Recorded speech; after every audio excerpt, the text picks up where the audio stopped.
right, let us celebrate the Lord. Let's put our hands together for him. Thank you. Thank you. You may be seated in the presence of God.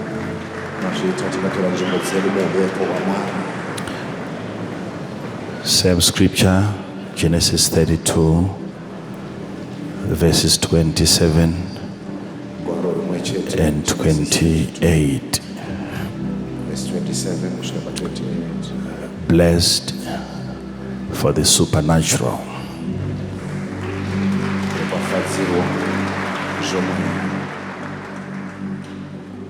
The book of Genesis, chapter 32, verses 27 to 28. And he said unto him, What is thy name? And he said, Jacob. And he said, Thy name shall be called no more Jacob, but Israel. For as a prince hast thou power with God and with men, and hast prevailed. Thank you.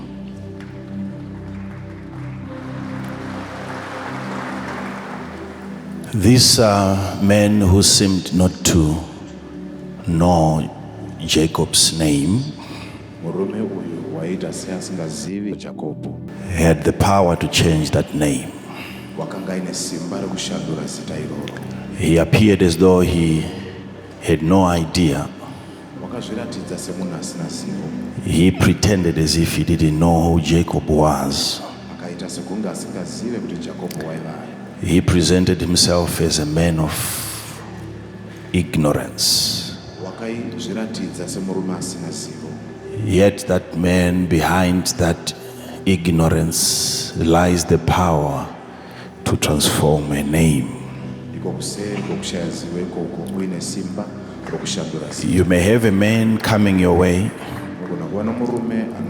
who seem not to know who you are, especially if you are a member of such a very big ministry. There is a temptation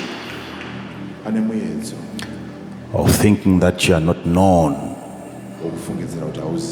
by the men because we are too many. But I want you to understand that this man, though he had no idea who Jacob was, but he had the power to change that name. This God knows you by name. He knows you by color, he knows you by height, he knows you by weight, he knows you by language, by everything. Even the number of your hair is counted, it is numbered.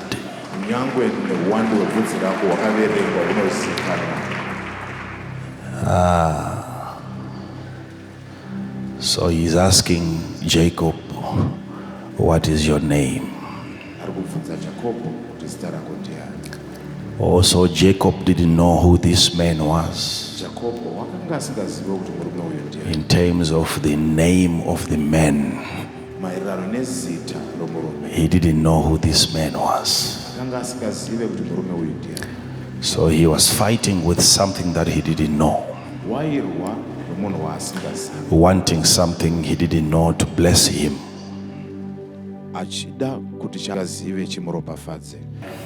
He didn't know the man, yet he knew what the man had. I don't have your name, but I know you have something that I need. I don't know your name, who you are, but I suspect that you are carrying something. And that's the blessing that I'm here for. He said, we'll do some introductions in the morning after the fight.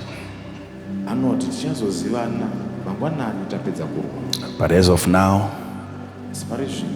hand over the blessing to me.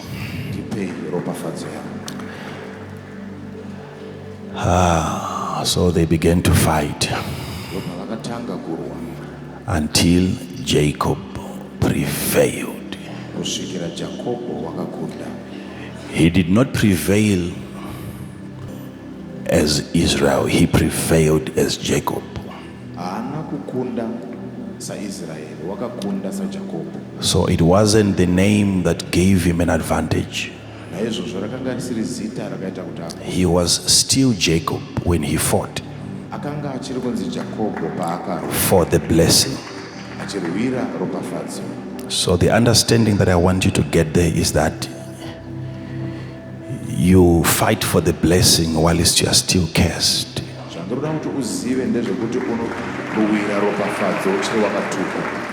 You have to wrestle for the blessing before you are blessed. But the only blessing that you require that empowers you for the fight is the parental blessing. When you have that blessing from your father, then you are equipped enough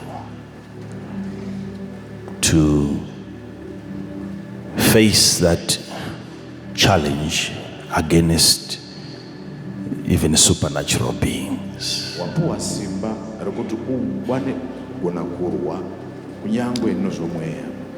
What exactly is happening when a blessing is being transferred to the cursed? It is a very simple and yet complicated transaction. And most people who are going to church every Sunday, they don't know what a blessing is.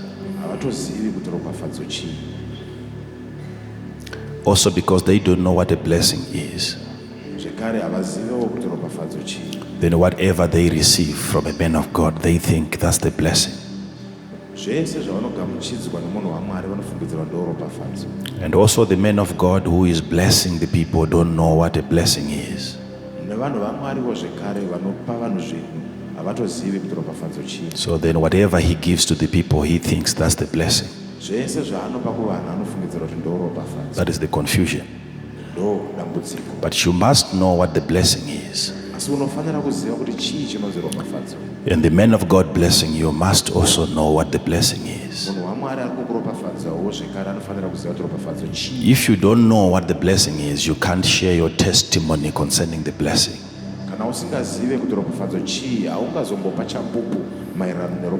What is really happening when God through a man blesses an individual? What is happening? What is the blessing? Before you fight for it, you pray for it, you fast for it, you give for it. What is the blessing?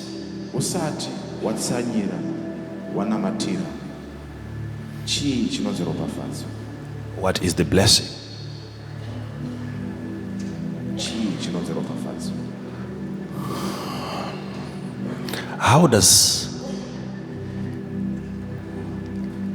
How can one receive that blessing?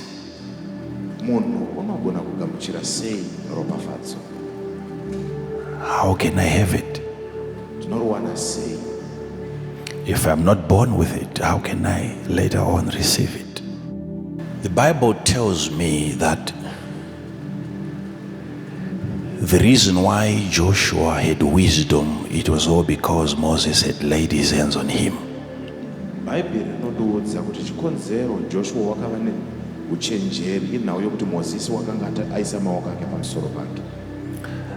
That is what I was told by the Bible. that there was a man who had wisdom as a result of hands being laid on him. He was touched.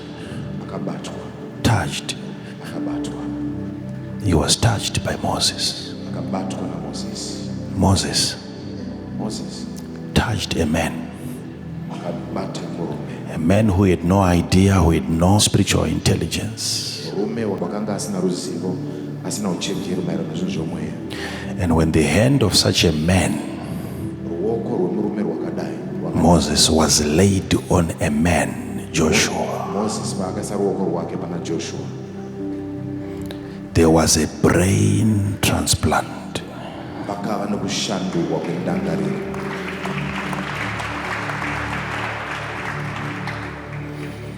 What colleges and universities could not give to Joshua,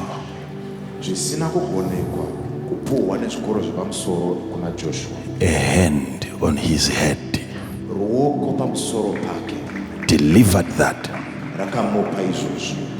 Every life syllabus you can think of,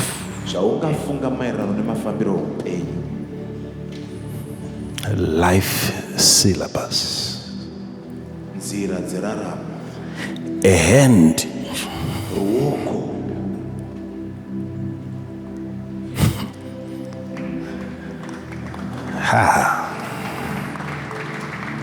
mind you, when you receive wisdom, you have received the blessing.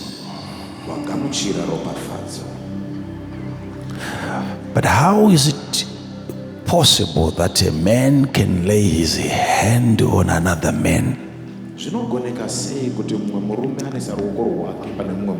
and suddenly an ignorant man become wise?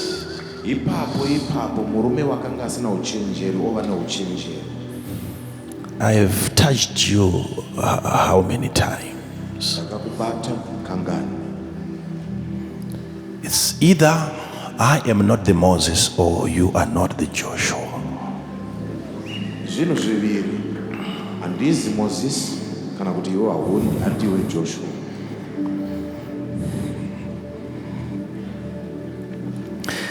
It is either the hand is a wrong hand or the head is a wrong head.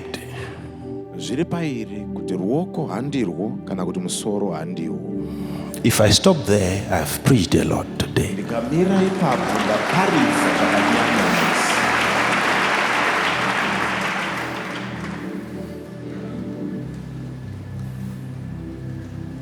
I've heard so many preachers,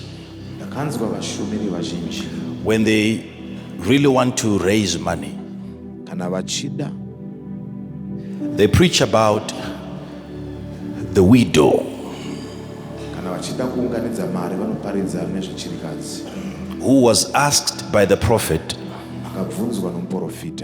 to prepare a cake for him. And they say that the man of God said to this woman, prepare a cake for me. And then the woman finally got blessed by the prophet. And then by reason of that kind of a message, you end up getting so many widows, members of their ministries. Then they are ready to prepare the cake. Yet after the preparation of the cake, they realize this was not the prophet.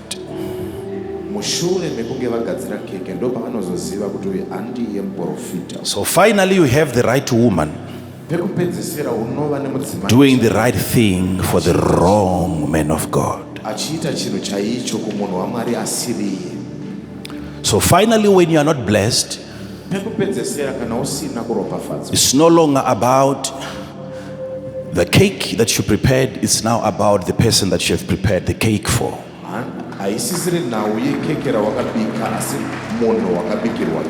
It's not hard. It's not difficult to find a woman that can sponsor you. But it is hard to find the right man to sponsor. To truly come across a man of God who represents a divine encounter. Those men and women are very rare to come by.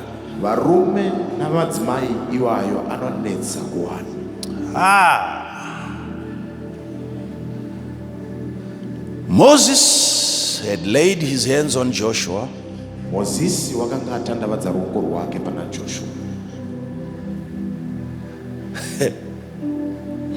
And there was a transference,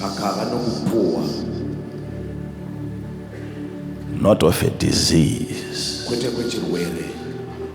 but of wisdom.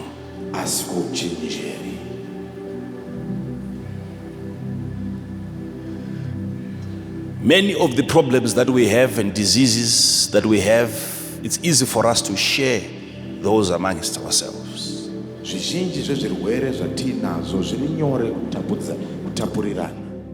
But also wisdom is very contagious.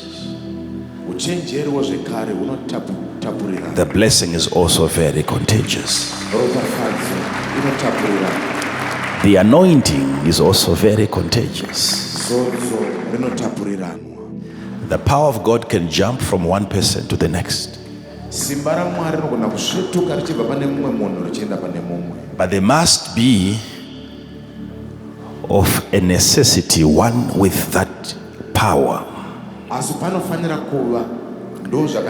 There must be one with that power. Okay, I want you to see something here. What is your name? He said, Jacob. Your name shall no longer be called Jacob from today,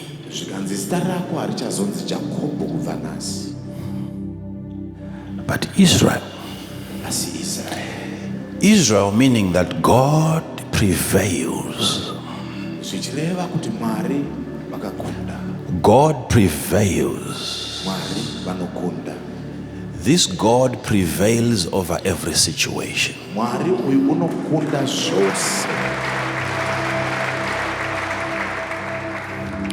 You will have a name that every time people call you Israel,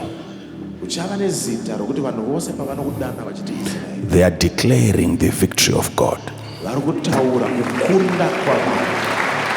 over every situation.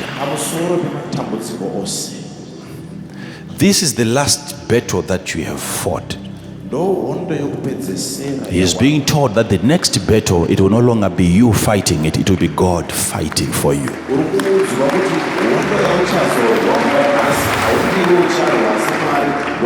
You have, as a prince, prevailed.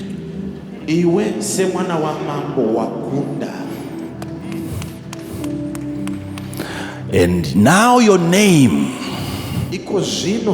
that I'm giving to you will require that during the next battle you have to sit down and let God fight.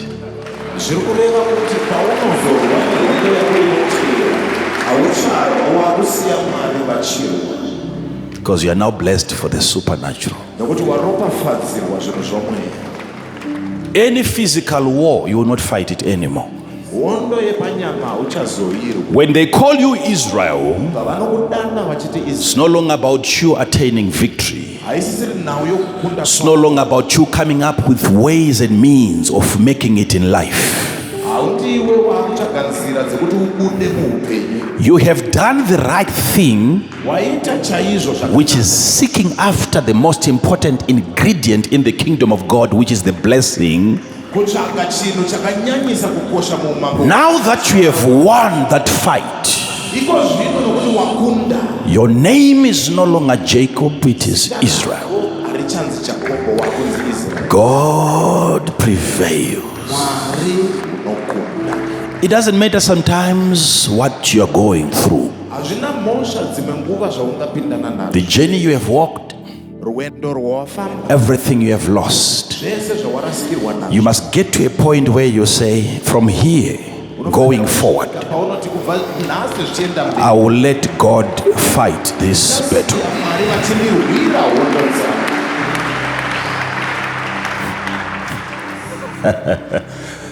What is this supernatural? You want to understand?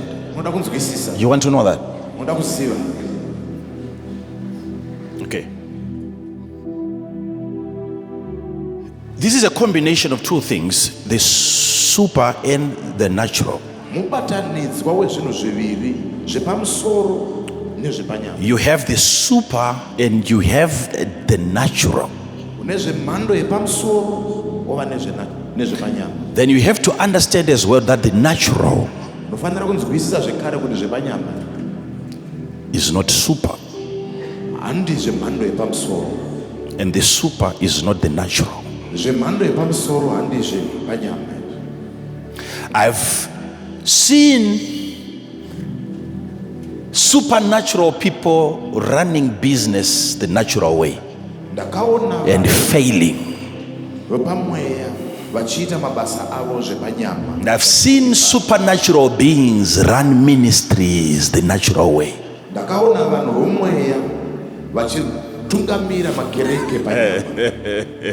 These two things are different. When I bless somebody, when I invite you here, if I bring you here and I say I'm ready to bless you,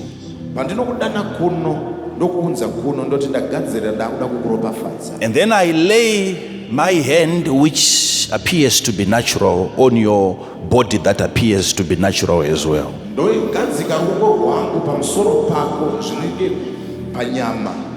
there is something very big that you are missing there. There are things that appear to be natural, yet they are far away from natural. Some of us, throughout our journey, we have done everything that is required in the kingdom of God to have our bodies transformed from the natural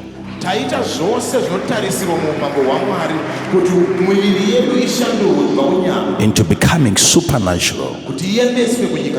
That when God wants to visit a place in a supernatural way, He will send a seemingly natural body.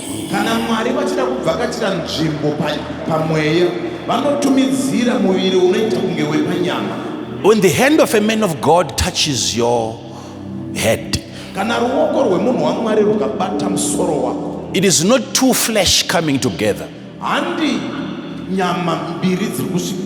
No. There is a supernatural contact that is beyond the physical. So when I bring you here and I bless you, bless you not just by laying on my hands on you, but bless you by saying, and God blessed them saying, and Abraham blessed Isaac saying, you are blessed by saying. Sayings are conveyors of the blessings of God. Blessings are transmitted and transferred by sayings. What is to bless?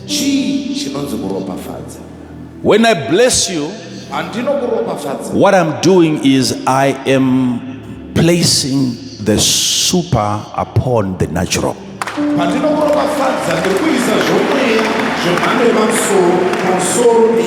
Never forget that. When the super gets introduced and it comes and it rests upon anything that is natural, that natural becomes the supernatural. But the natural doesn't lose its natural essence. But it has now become a joint venture. The super and the natural have now become co-laborers. It has now become a united force. I don't know if you're following this. It is a synergy, the working together of two different forces, your flesh and the power of God upon that physical body. And you can do business and make money on the earth the supernatural way. You can run a company. You can sit on a political position and become a leader that is supernatural. When you are hit by a problem that requires supernatural intelligence, as a leader, you have the right credentials to access the supernatural wisdom that solves that problem. I don't know if you're following this. I don't know if you are following this. Sit down, let me show you something here. When the super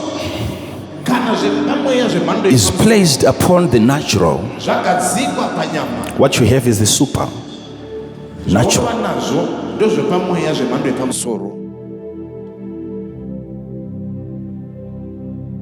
So you begin to act in a very strange way. Today, you are like a natural man, very sick, and tomorrow you are flying. And people are wondering, supernatural. But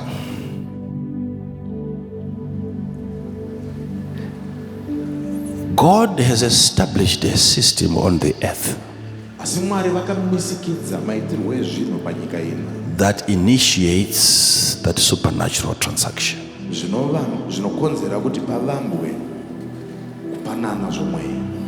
There is a system. There is a system. An authorized dealership on the earth. Not everyone can do that. Not everyone can access your bank account and bring out money. Those codes are given to a few individuals. Not everyone can bless you, yet everyone can curse you. It's a very sensitive transaction that God can never entrust into the hands of everyone. The blessing. The blessing. And that system, if I give you the name of the system, you may not believe me.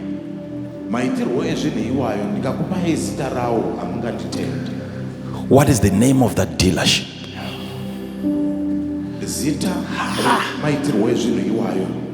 What is the name of that system that transfers blessings, wisdom? What is the name of that company that places the super upon the natural?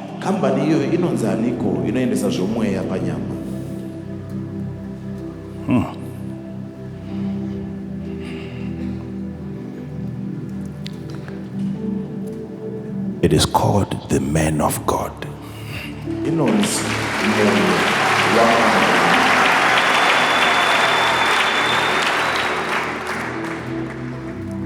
The name, the man of God, says it all. Zita munhu wamwari rinotaura zvese. There is a combination of the man and God. Pane mubatanidzwa womunhu naMwari. So you have the super upon the natural. Waane chomweya pamusoro pechenyama. And that man of God has an authorization Munhu iyeye ane kutenderwa to cause everything else to become like himself. kuti akonzerese zvimwe zvose kuti zvive saiye. This is the company that you visit Iyi ndo kambani yaunoenda when you desire so much to have the super placed upon your natural. kana uchinyanyisa kuda chomweya kuti chigadzikwe pa. You have to approach an established system on the earth Unofanira kuenda kune maitirwo ezvinhu and get a hold of it and say, I will not leave here until my vehicle is fixed. woti handibve pano kusvikira motokari yangu yagadziriswa. Identifying such an institution requires a blessing. Kugona kuziva kambani iyi kunotodawo ropafadzo. You need a little blessing to identify bigger blessings. Unoda ropafadzo diki kuti ugone kuona ropafadzo hombe. You need little wisdom, Unoda uchenjeri ushoma like Solomon had, saSolomoni to ask for more wisdom. kuti ugone kukumbira humwe uchenjeri. He had wisdom, that's why he asked for wisdom. Akanga aine uchenjeri ndokusaka akakumbira. You need a little blessing, Jacob, from your father to ask for the bigger blessing from God. Ropafadzo diki Jakobo kuti ukumbire ropafadzo hombe. You have to work with the little idea, the small light that you have. Unofanira kufamba nechiedza chishoma chauinacho. And you have to capture this system. Wobata maitirwo ezvinhu aya. And you say, I won't let you go until you place the super upon my natural. I'm tired of the natural. Usiyei uchienda kusvikira maisa chomweya pamusoro poupenyu hwako. Ndaneta nenyama.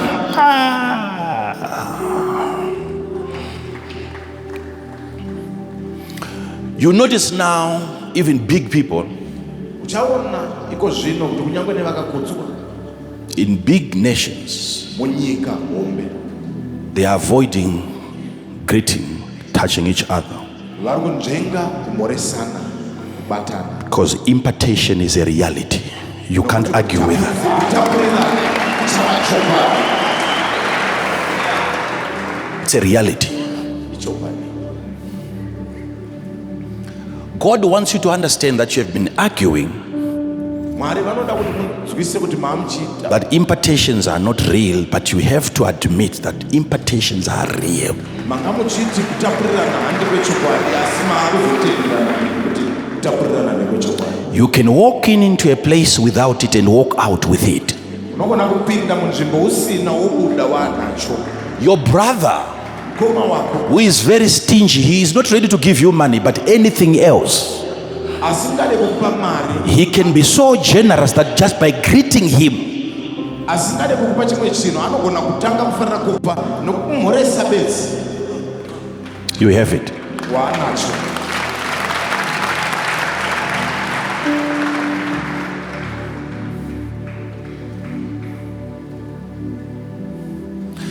But you people, I don't know why sometimes you don't want to look at things from God's perspective. Handizive kuti sei vanhu imimi musingade kutarisira zvinhu nematarisiro aMwari. Why is it that a man with this coronavirus is not allowed to come in here and greet people from that end to the other end? He's not allowed.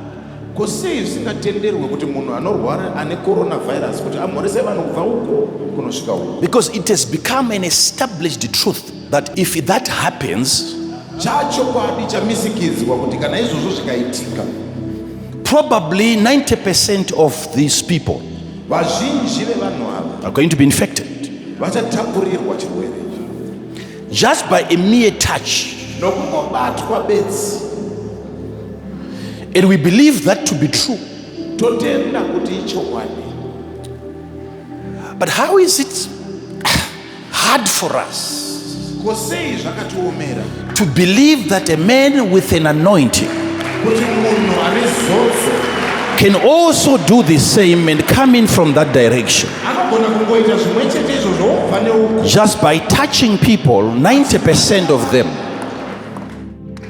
their cases are removed and their names are changed. Kutumwa kwavo kunobvisa mazita avo mushando. Who said only evil can be transferred?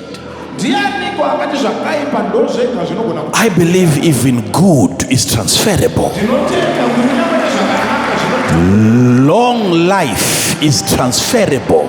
Upenyu urefu hunotapurirana. Sit down. Let me close by this. Regedzai ndivhare ndichiti.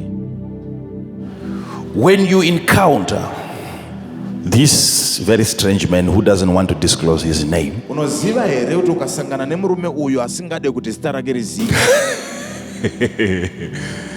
it was very easy for Jacob to mention his name when he was asked, "What is your name?" He said, "I'm Jacob." Very fast. Zvanga zviri nyore. Jacobo paakabvunzwa akangotaura zita rake. Muchinguva chipfupi. Be very careful.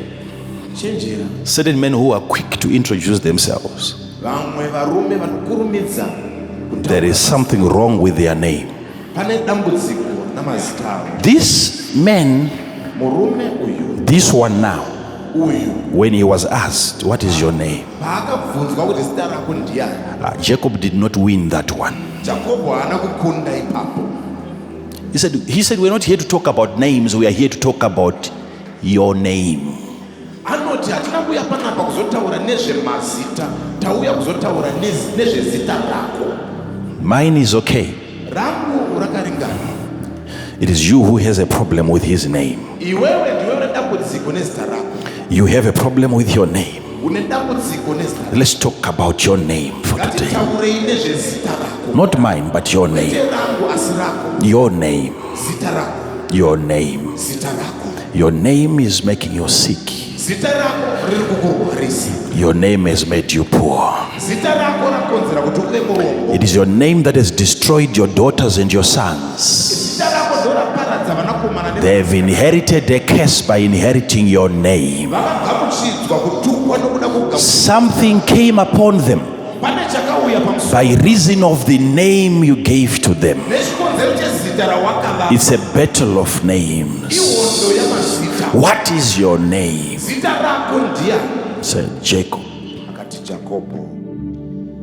But you see, when you meet with these people, Paunosangana nevanhu, you must know how to relate with them. unofanira kuziva kuti unotaura navo sei. Spiritual communications. Mutauro wepamweya. What is the language used? Mutauro unoshandiswa ndeupi? When I meet with Abraham, Pandinosangana naAbraham, I must know that Abraham is not just a man. ndinofanira kuziva kuti Abraham haasi munhu bedzi. Abraham is an established system on the earth Abraham mumisikidzo wemaitirwo ezvinhu panyika ino. through which God can bless the rest of the nations. Kuburikidza nepaari ndo panoropafadzwa nyika ino nenyika dzose. Handina kusangana nomunhu, We didn't meet here. ndasangana nestructure. I met a structure. Abraham is a system. Abraham maitirwo ezvinhu. How do I know? Ndinozviziva sei? God said, "Whoever shall bless you, I will bless. Mwari vanoti wese achakuropafadza Whoever ndichamuropafadza. curses you, I will curse." Wese achakutuka ndichamutuka. So Abraham has now become a place. Abraham yava nzvimbo. Abraham has become a constitution. Abraham rabumbiro remutemo. That when you want to be blessed by God, you don't go to God, you go to Abraham. Kuti kana wakuda ropafadzwa pauna Mwari, hauende kuna Mwari, unoenda kuna Abraham. If you want to be cursed, you don't curse God, you curse Abraham. Kana uchida kutukwa, hautuke Mwari, unotuka Abraham. And God curses you. Mwari ndo pavanokutuka. So he has become a system through which nations would be blessed. Ava maitirwo ezvinhu nokuti kana kuti nzira yeropafadzo yenyika. So if I want to have an encounter Kana ndichida kusongana with God naMwari, so that I can get a blessing from him, wane ropafadzo kubva kwaari. I will not go now to the mountain Handichaenda kugomo. believing that an angel will appear. Ndichitenda kuti ngirozi inouya. I will ask, where is Abraham? Ndichakumbira kuziva kuti Abraham ari. Because I'm no longer looking for a person here. Handichakotsvaga munhu iko. I'm searching for a system. Ndiri kutsvaga maitirwo ezvinhu. And when I get a hold of such a system, Pandinobva I will wrestle with that system, fight with that system until the system blesses me.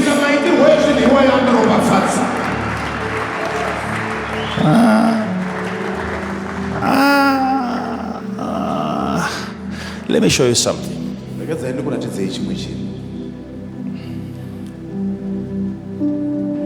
You know, if you study your Bible, sit down.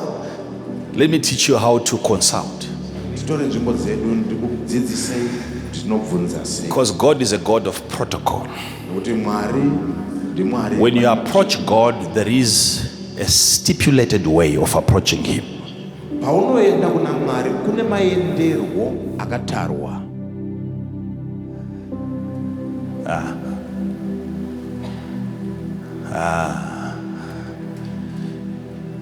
Any CEO that you're going to meet,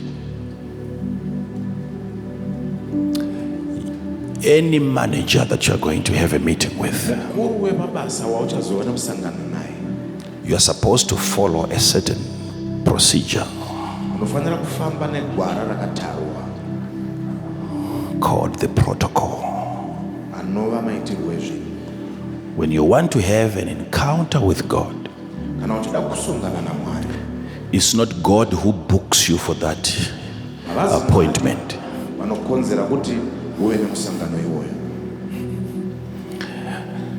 You want to have a meeting with the president of Russia. It is not the president of Russia that books you for that appointment. You have to be ready to meet people who have access to the president of Russia. An established system. Unless you go through those individuals, you can't get to the president. Jesus said, no one gets to the Father but by me.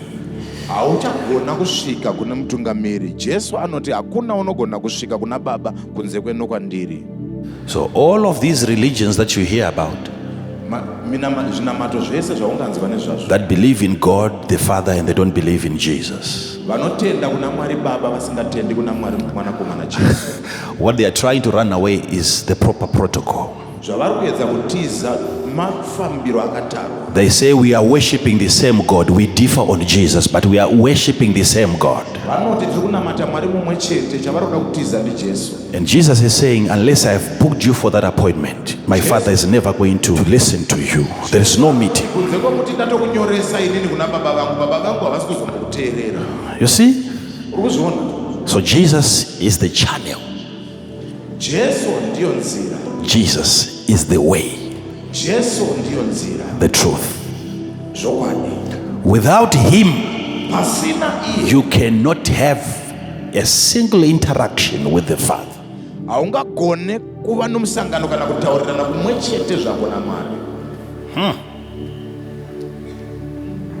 Okay? Okay?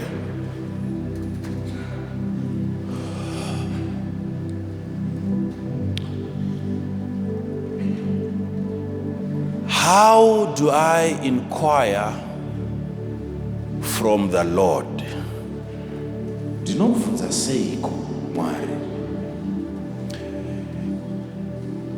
If you study your Bible in 2 Kings chapter number 8,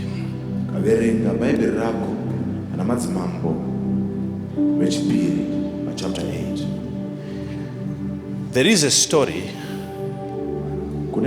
of the king of Syria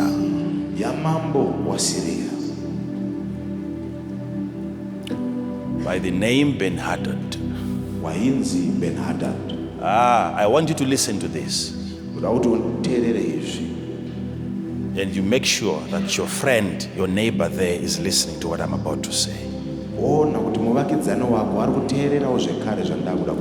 Find out if she's listening or if he's listening.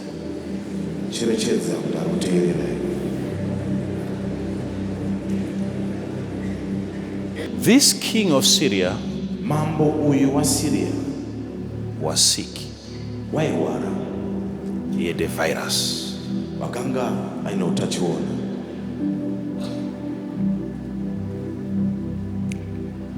Then when he heard that the prophet Elijah Paakanzwa kuti muprofita Elisha had come to the next city, the city of Damascus, wakanga auya abvakacha kuguta reDamascus, he heard wakanzwa by rumor neguwa that the Israeli prophet kuti muprofita wokwaIsraeri has come to Damascus. wauya kuDamascus.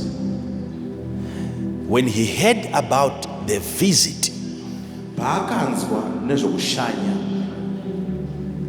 by the man of God, kwemunhu waMwari Elijah, Elisha, he sent Hazael, his servant, wakatumidzira Hazael muranda wake, a trusted servant. muranda wakatendeka.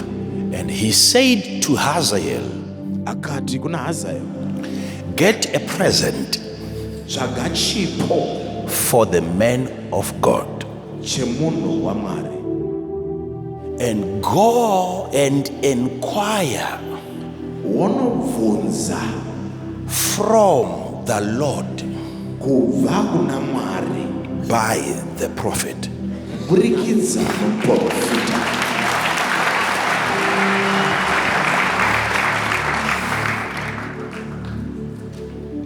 Inquire from who? Bvunza kunani? So the present that you are carrying, Chipo chauri kutakura you are taking into the Lord. uri kuenda nacho kuna Mwari, You are taking into heaven. uri kuenda nacho here kudenga. I want you to follow this. Take the present to the prophet and you inquire, Wobvunza get a word from the Lord wana izwi kubva kuna Mwari by the mouth of the prophet. kuburikidza nomuromo wemuprofita. And then Hazael Hazael took 40 camels loaded ndovakatora ngamera 40 dzakatakura with the goodness of Damascus, nezvakanaka zvekwaDamascus, all the goodness of Syria. nezvakanaka zvekwaSiria. 40 camels were loaded. Ngamera 40 dzakatakudzwa. That's a very serious and a very massive animal, a camel. Ngamera imhuka huru They were loaded and burdened by the goodness kunaka of that land. kwenyika iyoyo. And Hazael Hazael went to Damascus ndopaakaenda to kuDamascus offload kunoburutsa all the goodness zvose zvakanaka before the men of God. pamberi pemunhu waMwari. And this was the reason. Ichi ndochanga chine chikonzero. Ben-Hadad said, I want you to go and ask him, Ben-Hadad wakati ndoda kuti unomubvunza, shall I recover from this sickness? kuti ndinopora here kubva kuchirwere ichi. So all the money Mari yose was not for the healing. yakanga isiri yokuti apore. Follow the Bible. Follow the Bible. Famba negwaro. He needed to know, Waida kuziva am I going to survive? kuti ndinorarama here. He's not asking the prophet to heal him. Haasi kukumbira muprofita kuti amuporese. He wants to access information Anoda kuti awane zivo whether he was going to survive or not. kuti anorarama here kana kuti kwete. Which means for him to know, Zvoreva kuti azive he had to pay. waifanira kubhadhara. Knowing what? Kuzive Whether he was going to live or he was going to die, kuti ari kuzorarama here kana kuti he still had to pay waifanira kutobhadhara for him to be told that you are going to die. kuti audzwe kuti ari kuzofa. He had to pay Waitofanira kubhadhara for him to be told, kuti audzwe, not for him to be healed, kwete kuti aporeswe, for him to be told. kuti amboudzwa bedzi.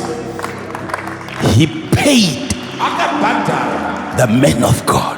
munhu waMwari.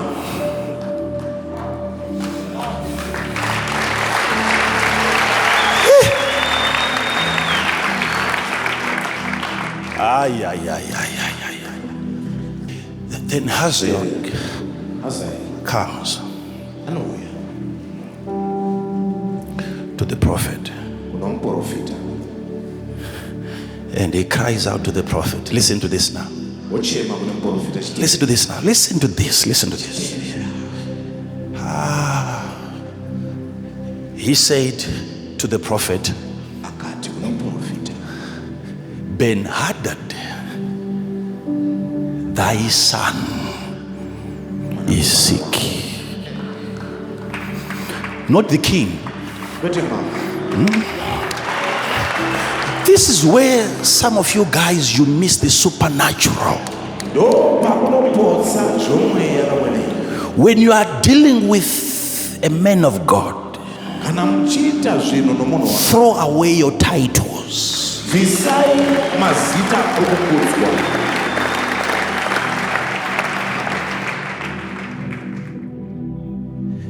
Hazael Hazael said, akati, Ben-Hadad, Ben-Hadad thy son, mwanakomana wenyu wants to know, ari kuda kuziva, am I going to recover? kuti ndinopora here. Can you imagine Ungazvifunga that there is a relationship between the two? kuti pane ukama pakati pevaviri ava. And the relationship, how do you define it? Ukama hunoutsanangura sei? It's a what-to-what relationship. Father and son. Ndi baba nomwana. Who was the father in this case? Ndiani baba? Was it the king of Syria? Ndi mambo Who was the father? Who was the father? Who was the father? That who was the father? Ngatifambe itese ipapo. Let's move Ngatifambe together. itese ipapo. Let's move together. Mwana ndiana. Who is the son? Ndiani mwana? Who is the son? Ndiani mwana? Who is the son? Ndiani mwana? Who is the son? Ndiani mwana hapa? Now, Iko zvino. so you see now the presidency was given to sons, Uri kuona here kuti utungamiri hwenyika hwakapiwa kuvana, not to fathers. kwete kumadzibaba. I want you to follow something here.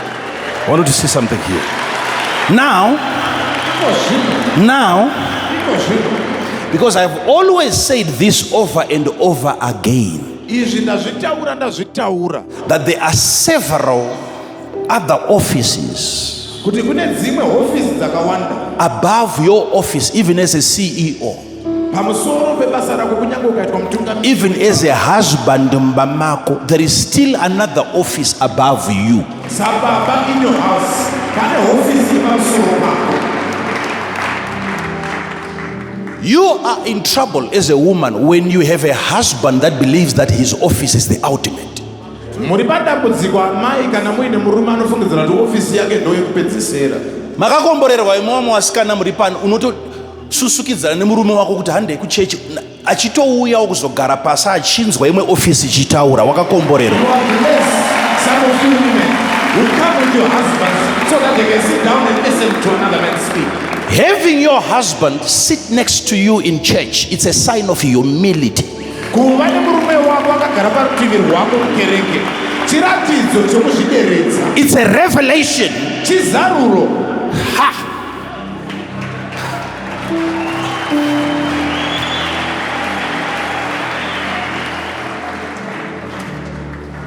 Akabvuma. He agreed. Angave nemaproblems apo nepa, but paarea iyoyo wakagona. He might have problems here and there, but in this area he did well. Kuvewo neanomutsiurawo. Having one that can rebuke you, Kuvewo newaanoteerera. having one that he listens to. It's a blessing having such a man in your life. Iropafadzo kuva nemurume akadaro. Be seated. Let me show you something.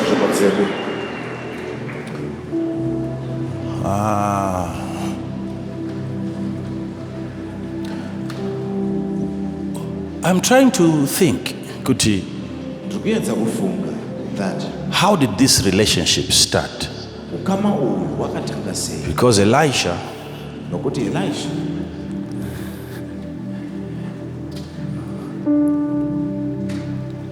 is in Israel ari kwaIsrael, and Ben-Hadad is in Syria. Ben-Hadad ari kwaSiriya. These two are not related. Vaviri ava vana ukama. When did Ben-Hadad become a son? Ben-Hadad akava mwanakomana rini? Zvakabva kupi izvozvo? When did this start? Where did this come from? Usakanganwe chapter 8 guy. Don't forget, this is chapter 8. Kune chapter 6. There is chapter 6.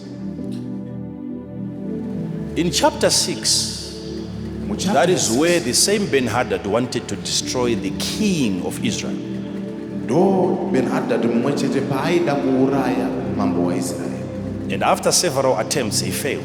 Mushure mekuedza akakundikana. Until he wanted to kill some of his soldiers.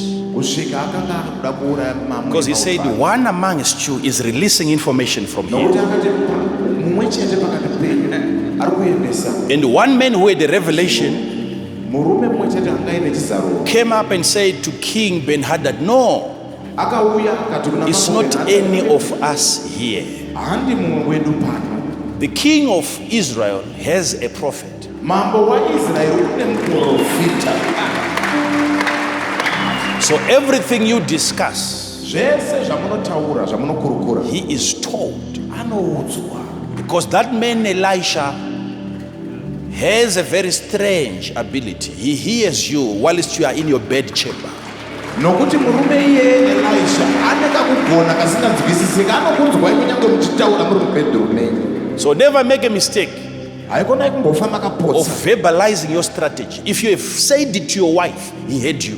kutaura, kunyange makazvitaura nemudzimai wenyu akakunzwa. So that's your problem now. Ndo dambudziko renyu iko. You cannot kill such a man. Hamungagone kuuraya. You have to destroy the system, the prophetic system first. Munofanira kuparadza nzira dzechiprofita. So you have to kill the prophetic before you kill the king of Israel. Naizvozvo munofanira kuuraya chiprofita musati mauraya mambo waIsrael. So now soldiers were sent to arrest the prophet. Ipapo mauto ndo vaakachitumwa kunobata muprofita. And when they arrived at the mountain of Dothan, Pavakasvika pagomo repaDhotani, and then the prophet came out, muprofita ndo paakabuda. and he supernaturally laid hands on them. Pamweya ndo paakagadza maoko ake pamusoro yavo. And that anointing did not open the blind eyes. Zodzo iroro harina kuzarura meso asingaone. No. Kwete. The anointing brought blindness upon the seeing eye. Zodzo iroro rakaudza upofu pane ziso rinoona. The prophet asked God for blindness, Muprofita akakumbira Mwari upofu. and blindness was provided. Upofu ukapiwa.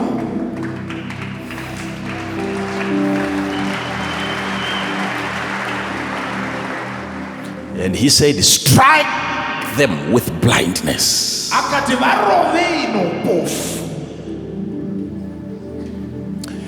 And when the prophet came out and he stood before these men, Muprofita paakabuda akanomira pamberi pevarume ava, he was now like a different prophet.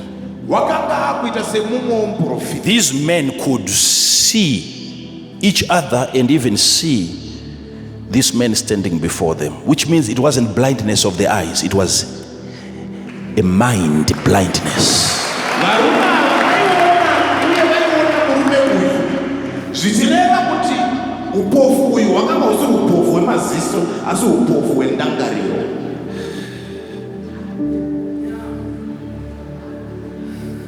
So within your mind, Naizvozvo mukati mendangariro there is a place Kune nzvimbo responsible for recognition. ine basa rekubata zvinooneka. That was what the prophet tampered with. Akadambura waya iyoyo. Ndo zvakatambuka nazvo nomuprofita. He cut that wire. Ndokusiya ziso richingoona zvaragara richingoona. And he allowed the eye to see whatever it is that it was used to see. Zvikanzi prophet. And the prophet said, Kwamauya hakuzi. where you have come is the wrong place. Regai ndikuperekedzei kwamuri kumunhu Let me wamuri kutsvaka. walk you to the man that you are looking for. Zvikanzi naivo ehoi zvakanaka. And they agreed. Thank you. Mazita. Ndokubva vatungamirirwa And they were led nemunhu wavaitsvaga by the men that they were looking for. into the city of Samaria. Kupinda muguta reSamaria. Vanopinda muguta. Now they are at the center of Samaria. Vapakati peguta reSamaria. And another prayer was raised by the same prophet.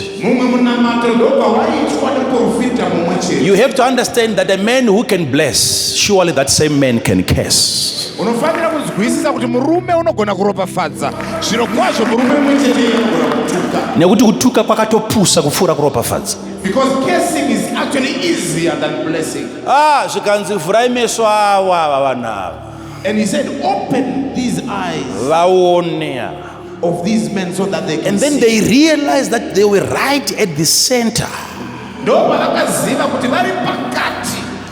Apa vaiswa mumaoko amambo waIsraeri. They are now in the hands of the king of Israel. Ukapatarisa panonzi mambo waIsraeri ndopa akajamba.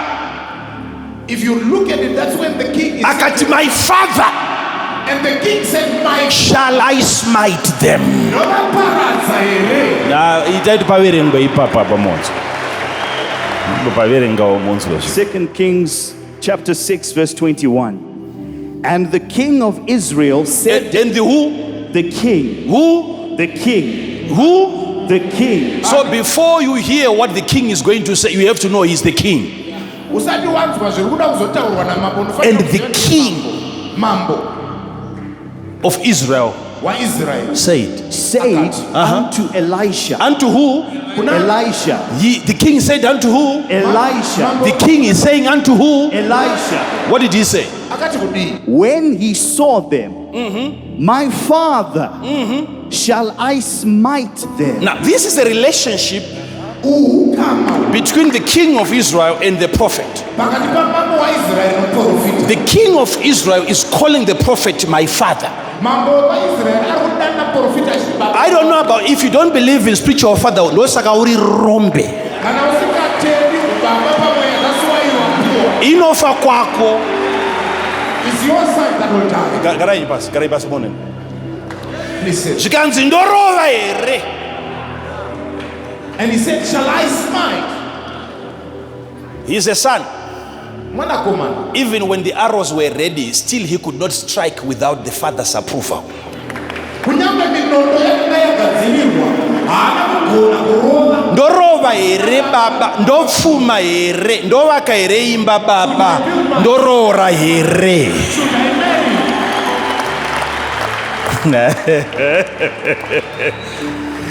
The king is asking for a permission to strike Mambo vari kukumbira mvumo yekurova. from a spiritual leader. Kubva kuna mutungamiriri wezve. Should I make a decision here? Ndoita here sarudzo. Ndoregedzera mauto here? Should I unleash the forces, the army? He had to inquire from his father, the prophet. Waifanira kundobvunza baba vake muprofita. Ndokubva abvunzwa umwe mubvunzo And he was asked a certain question nababa vake. by the father. Uri very tricky. That's very tricky. Ukatadza kuverenga muvhezheni yakanaka yakatwasuka unoipotsa nyaya yacho. If you don't read from a proper version, you Ndobva will miss abvunzwa naprofeti zvikanzi, ko vaunosumaita havazi vawabata iwe here those that you want nemunondo to- wako. Aren't they those that you have got yourself with your own? Vabatwa nesupaka. They have been caught by the super.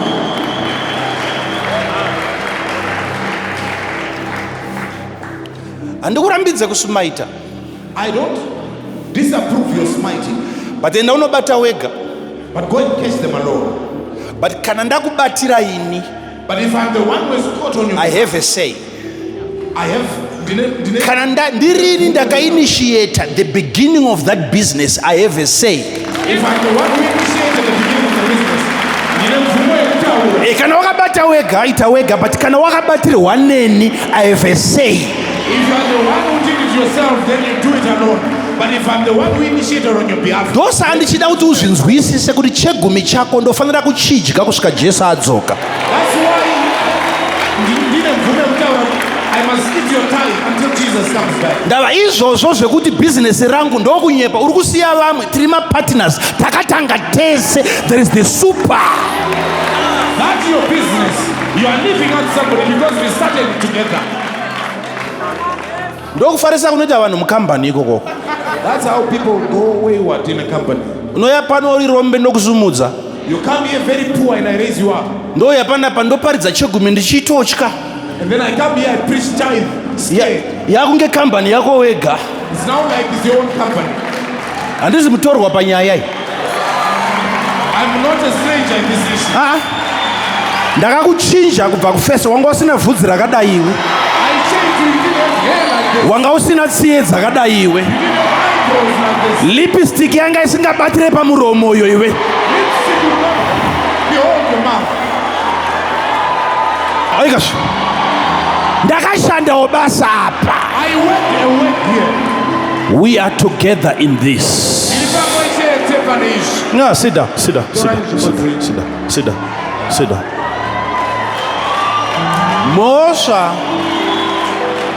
Mosha ine munhu waMwari achatongerwa naMwari. The problem that the man of God has, that God will judge him about. Kuuya kuzodyira vanhu mari dzavo dzausina kuvakonzeresa. Is No to Mosha. consume their money that you didn't cause.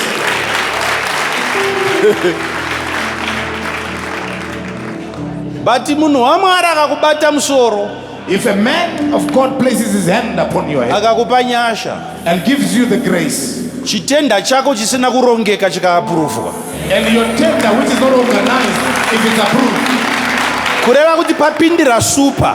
it means that the super is Muridzi wesuper iyoyo ndi shareholder.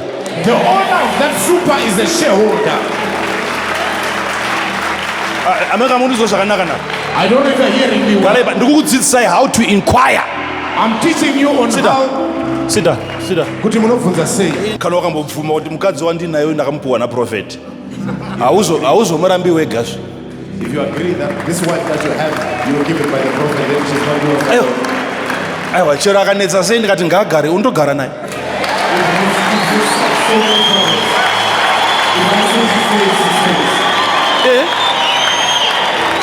Chero ukauya ukachema sei ukaumburuka. Even if you come and Profeti murume wangu dzaandiparira kuma ndoti dzokera unogara naye. and you roll until you go back and stay with them.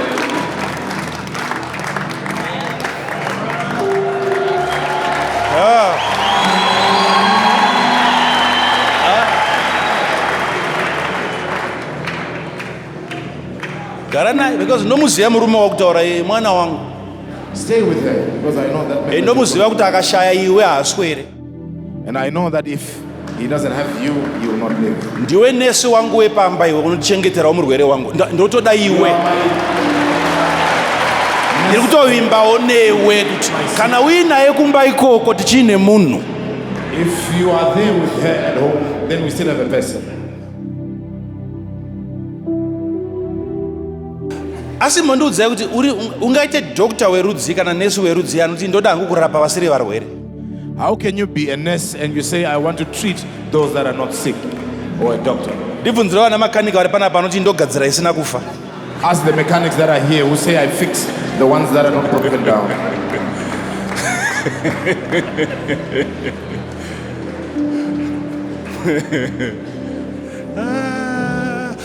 Ko kufunga kuti chakasaka Mwari vandipe scraper yakadai. What about thinking that the reason why God gave me such a scrap Hakuna chiri kushanda. is nothing that is working? Temperature yemvura haifambi. The water temperature Gauge yefuel haimuvi. The fuel gauge doesn't move. Speedometer awuzoti uri muchii. The speedometer, you don't even know what Nothing speed works. Hapana chinoshanda. But what kind of a husband is this? Murume akadiko iye. But vanoziva manje But those that know, afamba nesikorokoro yake kwamakore that have moved with their pa 60 kilometer peg, at the 60 kilometer peg, even ane speed trap purisa unoona iye haamumisi even when inenge the ichirova pa police is 40 pa 59 speedometer isingashande anokuudza kuti mandi. the car will be moving at 40, 59, even with the speedometer not working. Wagara nemurwere wake wafamba wakutoziva kuti kana iri papa isati yakutanga kusheka anozviziva. Used to his car. He now knows that before it shakes. Iwe wane makore mangani nemurume akadaro? How many years do you have with that husband, with such a husband? Ausati wakumuziva. You still don't know him. Unoziva here kuti kune mota yefriend yekuti waikumbira una kwaunoenda naye? Do you know that there's your friend's car? Yes. Which when you borrow, you will not go anywhere with him. Akakuti uyatore mota uende kurufu. And if he tells you to come and take the car so that you can go to the funeral, Unotoziva kuti hama iri kuvigwa usipo. then you Hauisumudza. must know that relative is Dziriko going to mota be dzekuti very hauisumudza apa. Nendege dzakadaro futi. young. There are planes like that.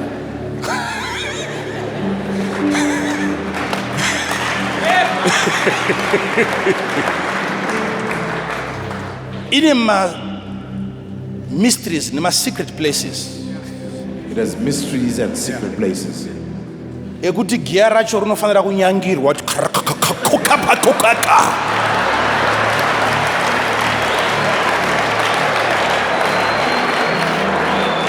Kana ndimi dzo dzisina kubuda hapana kwari kuenda undozviziva kuti hapana. If those tongues don't come out, then you are not going anywhere. But muridzi wayo But the owner,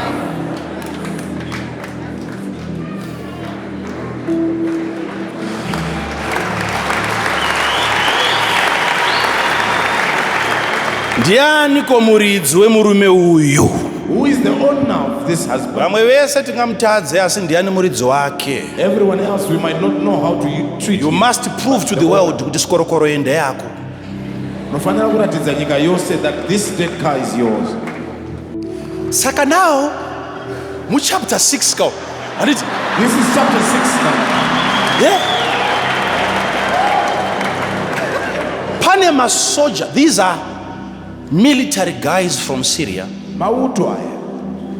and they are right at the center of Samaria, and they hear the king of Israel addressing Elisha as my father. Vari pakati peguta reSamaria vari kunzwa mambo waIsraeri achitaura nomuprofita achiti baba vangu. So when they went back to Ben-Hadad, Pavakadzokera kuna Ben-Hadad, they told Ben-Hadad vakamuudza Ben-Hadad that there is a relationship between the king of Israel and his prophet. kuti pane kukama pakati pamambo waIsraeri nomuprofita. They call each other father son.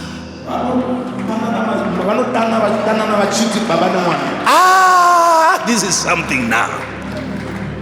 Now from that day, Kubva musiwo, now Ben-Hadad Ben-Hadad thought of also developing a relationship with the same prophet. wakafungawo kugadzira ukama nomuprofita. You hear now Hazael Waakunzwa Hazaeli telling the prophet that your son is sick. achiudza muprofita kuti mwanakomana wenyu ari kurwara. Ben-Hadad, your son, Ben-Hadad mwanakomana wenyu is not feeling well. haasi kunzwa zvakanaka. He wants to know, Ari kuda kuziva is he going to be well? kuti anorarama here, Is he going to recover? anopora here. This is the part that I want you to get. Apa ndo pandoda kuti ubata. And all the good things of Damascus were given to the prophet. Zvinhu zvose zvakanaka zvekwaDamascus zvikapuwa 40 camels ngamera 40 from his son. kubva kumwanakomana wake. It wasn't the prophet Haazi muprofita sending an envelope ari kutumira hamburo to the king kuna mambo to buy his favor. kuti awanirwe nyasha. It was the king Kuti mambo sending an envelope chiendesa envelope to his father. na baba vake.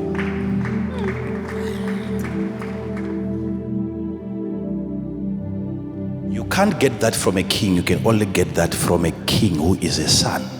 Haungazviwane kuna mambo, unozviwana kuna mambo anova mwana. You can never get that from an MD. You can only get that from an MD who is a son. Haungazviwane kuna mutungamiri wekambani, unozviwana kuna mutungamiri wekambani anova mwana.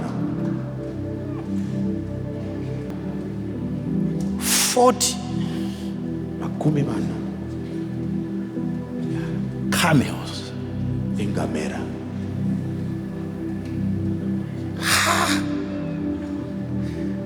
There is no special, hakuna blessed day.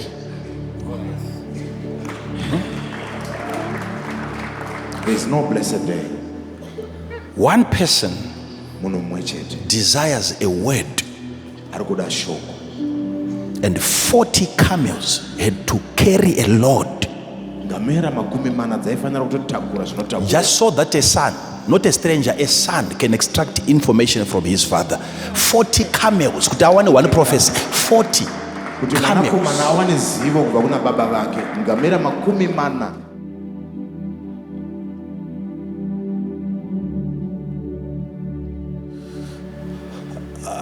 Sit down, please. Ndokumbira kugara Nzvimbo dzedu. Garai pasi. Tipedze nyaya iyi. So that we finish this issue. Mundidzwirewo zviri panapo. So that you can Ndinzwirewo hear zviri what is pano. said. Please hear what is Ndati here. ndinzwirewo nyaya iri pano. Please hear this issue that is here.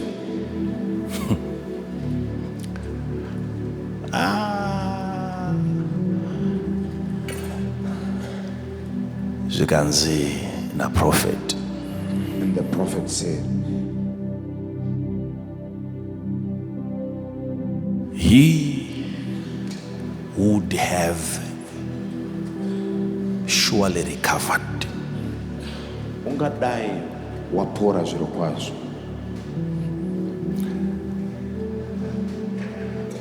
But the Lord has said to me, Asi Mwari vanditi, Ye shall surely die. zviro kwazvo uchafa. Go and tell him that. Enda unomuudza izvozvo.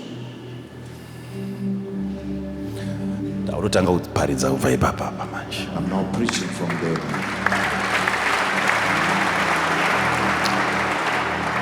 Then after the delivery of such a prophecy, Mushure mekupuhwa chiprofita chakadaro. then the prophet Muprofita kept on looking at Hazael.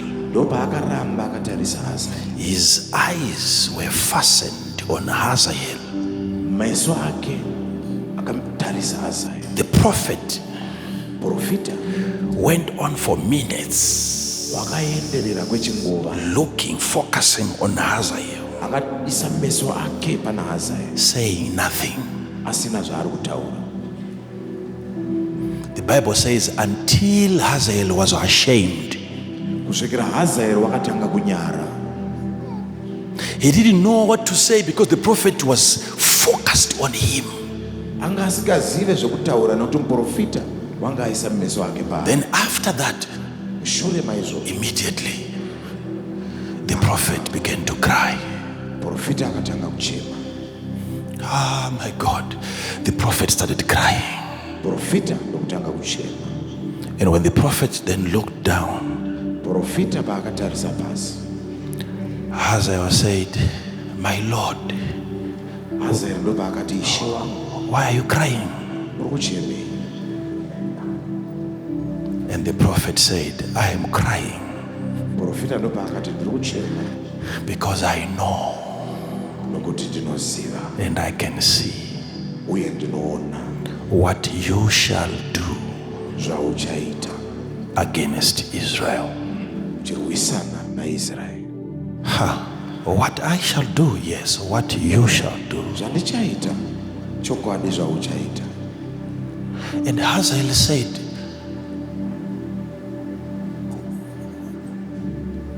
Are you talking about me? He said, I'm talking about you. Hazael ndopaakabvunza kuti muri kutaura nezvangu here?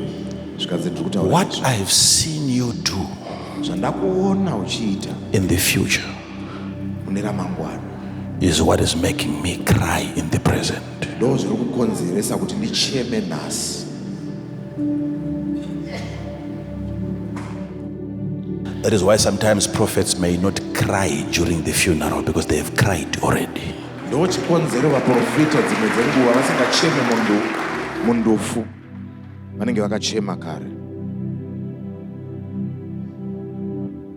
And then the prophet said, Profita ndo paakati, I have seen you ndakuona destroying the strongholds of Israel, uchiparadza masimba ekwaIsraeri, burning their cities with fire.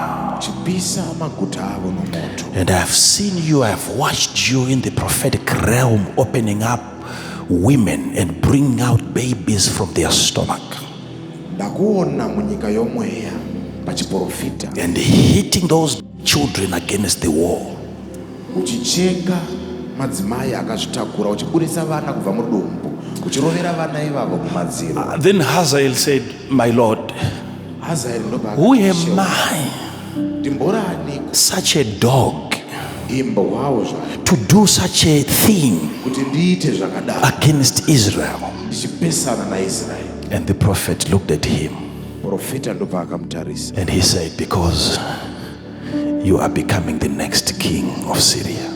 akamuti nokuti ndiwe uchava mambo waSiriya ari kuteera.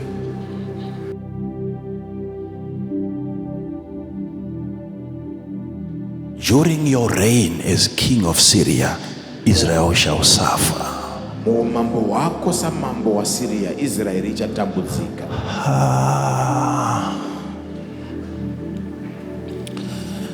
Then Hazael left. He went back to Ben-Hadad. Hazaeli ndo paakabva achidzokera kuna Ben-Hadad. And then Ben-Hadad said, did you see the prophet? Ben-Hadad ndo paakabvunza kuti wakamuona here muprofita. And Hazael said, I've seen the prophet, I've seen the man of God. Hazaeli ndo paakapindura akati ndamuona muprofita, ndakamuona munhu. What did he say about my condition? Ndo paakabvunzwa akati ari kuti kudiko nezvedambudziko rangu. And he said, the prophet said that you shall recover. Ndo paakati muprofita akati uchapora. And that was the end of the delivery of that prophecy. Ipapo ndo pakaguma kupuwa kana kutaurwa The prophet said, you shall recover. chiprofita ndechekuti muchapora. The other part he wasn't told. Chimwe chikamu haana kuudzwa.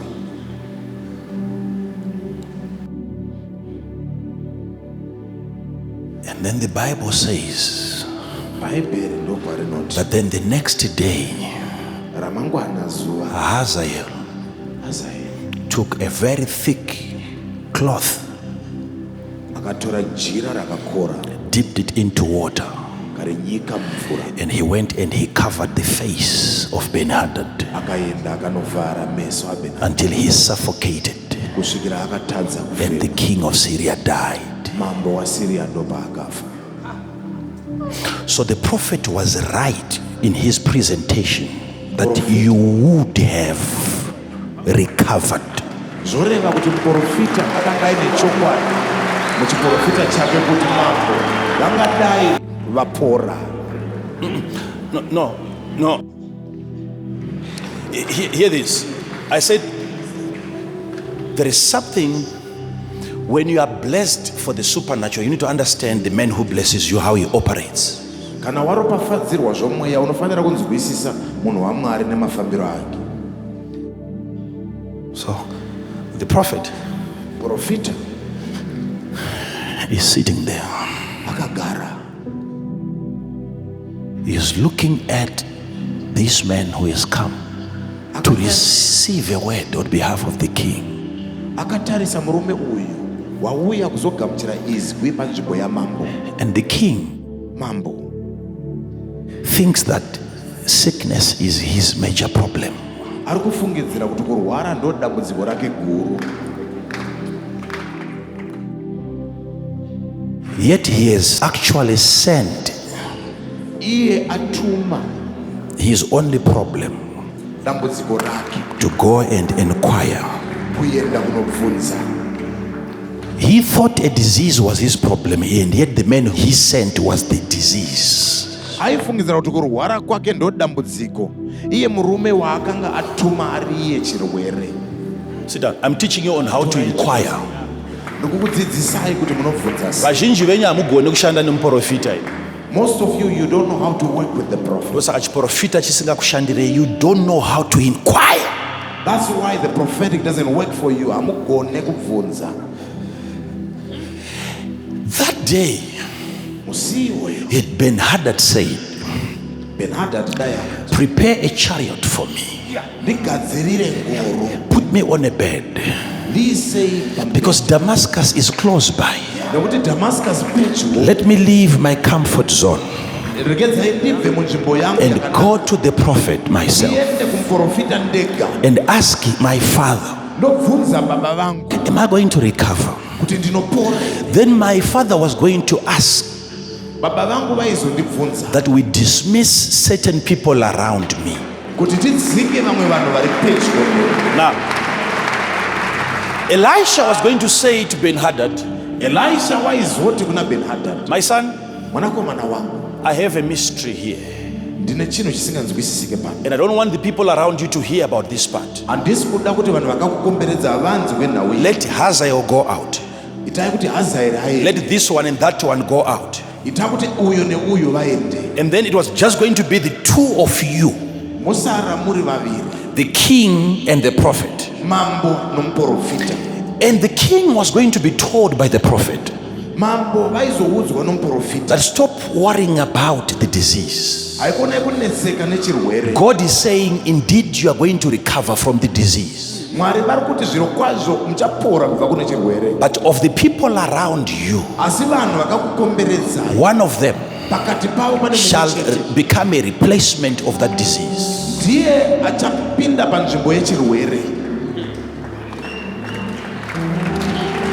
Now,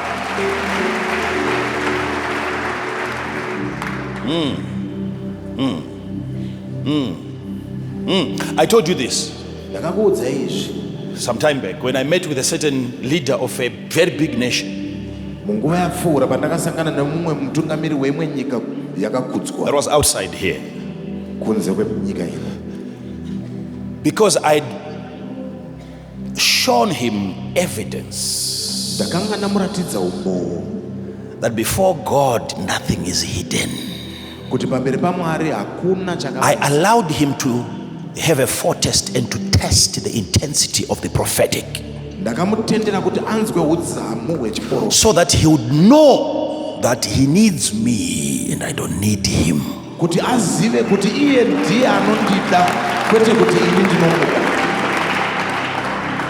And after the meeting, he wanted to keep on getting more from me. And then he asked one of his gentlemen to give me his number, that gentleman's number, not the leader's number, Hazael's number. So the leader said, if there is anything, you can contact this man. I'm teaching you on how to inquire from the Lord. So I left that place wondering, so what if now it is that same man who wants to kill you? Am I going to call him and tell him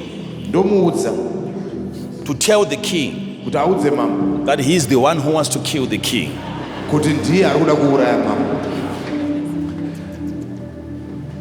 So I began to wonder, but I thought this leader has a number.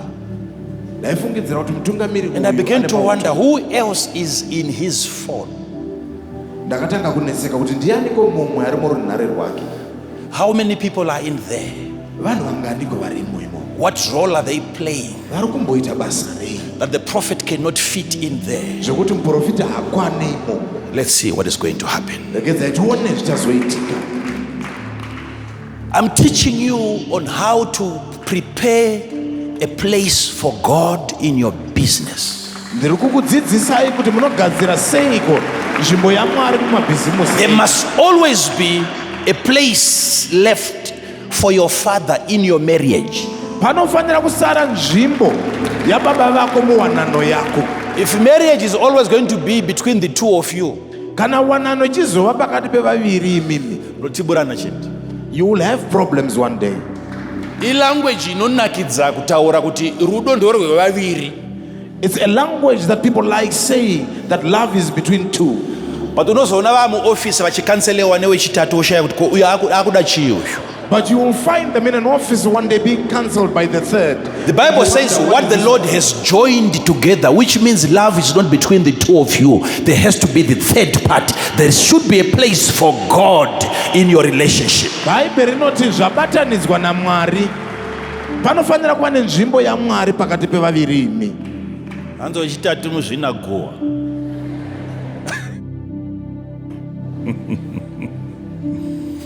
Are you following this now? Rukunenzwa here. So now, Iko zvino Hazael Hazael then killed the king. wakanga auraya mambo. And then a few days later, Mazuva mashomanana aitevera he was crowned king of Syria. wakagadzikwa mambo. And to imagine that everything he was told by the prophet, Kuti ufunge kuti zvose zvaakaudzwa he nomuprofita still went on to fulfill it. akapfuurira pamberi akazvizadzikisa. This man at one point, he was calling himself a dog. Murume uyu pane imwe nzvimbo waizvidana achiti imbwa. Whilst the prophet was crying, Profita achichera he said, how can I achieve that? akati ndinozvigona sei izvozvo? I'm a dog, your servant. Ndiri imbwawo zvenyu muranda wenyu.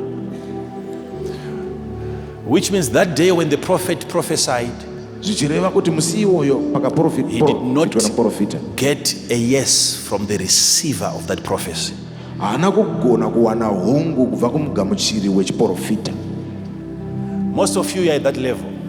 Vazhinji venyu muri pachiyero ichocho. At this point, if we tell you to behave, Panguva ino tikakuudzai kuti if I dzikamai, start by teaching you on humility, tikatanga kukudzidzisai if nokuzviderera, I tell you that when God blesses you, some of you will stop coming to church. ndikakuudzai kuti Mwari ukakuropafadzai vamwe venyu munoregera Prophecy kuuya iyo kuchurch. inoramba nhasi because ruti ndichiri imbwa. That prophecy will be refused today because you say I'm still a dog. Ndosaka kuti Mwari ndiropafadze mugoona uri kufunga kuti Mwari achazoona kana waropafadzwa. Mwari mbondipai mukana. Nyamba Mwari ari ikoko kudhara kwawakaropafadzwa. He knows you. That's why some of you are crying now and say, God, please bless me, and you will see. And yet God is positioned in a place where he's seeing already. Uyo ari kuti ndiri imbwa uyu ari kutoonekwa ari mambo. This one who is saying I'm a dog is already being seen as a king. Nezvaachaita awa mambo. And what you do as the king. But the prophecy iyo wakairamba nhasi because zvese zvataurwa izvo hapana masigns paari. That prophecy, he refused it because there were no signs then.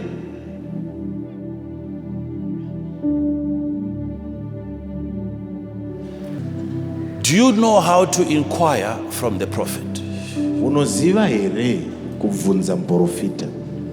Vamwe venyu muri at a level yekuti kuve ne appreciation yezvinhu zviri supernatural muri kutadza because even chero dai wanga uriwe wazviendera netsoka dzako still waizvudzwa ukasazvibata uripo. Some of you are still at a level where even if you are told in your presence, you would still not understand what would have been said. Prophecy yacho iri coded zvezvo kuti mukaiverenga apa kunzi unogona kuitarisa vhesi iyo muona kuti ungadai wararama. The prophecy is so coded, you would have lived. Asi Mwari wandiudza kuti you surely die. But the Lord has told me that you shall surely die. Vakomana ka. Nhamo yako iyi ungadai waisurvive.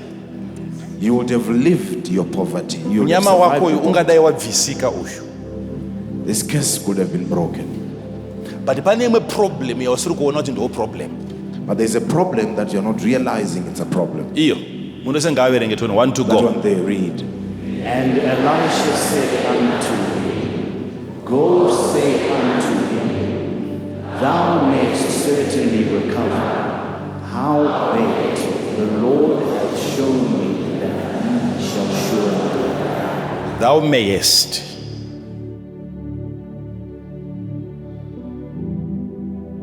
And amunomuudza kuti ungadai wapora. Go and tell him that you would have recovered. Asi She ari kundiudza kuti uri kutongofa. But the Lord has shown me that you will surely die. Uku body ichirecover, uku uchifa. As your body is recovering, you are dying. Handina matauriro andingakuite because achakuuraya ndiwo watuma. There's no way I can tell you because the one that will kill you is the one that you have sent. You need to be blessed for supernatural encounters because kana usina kugadzirirwa izvozvo unopodza. If you're not blessed, then you will miss.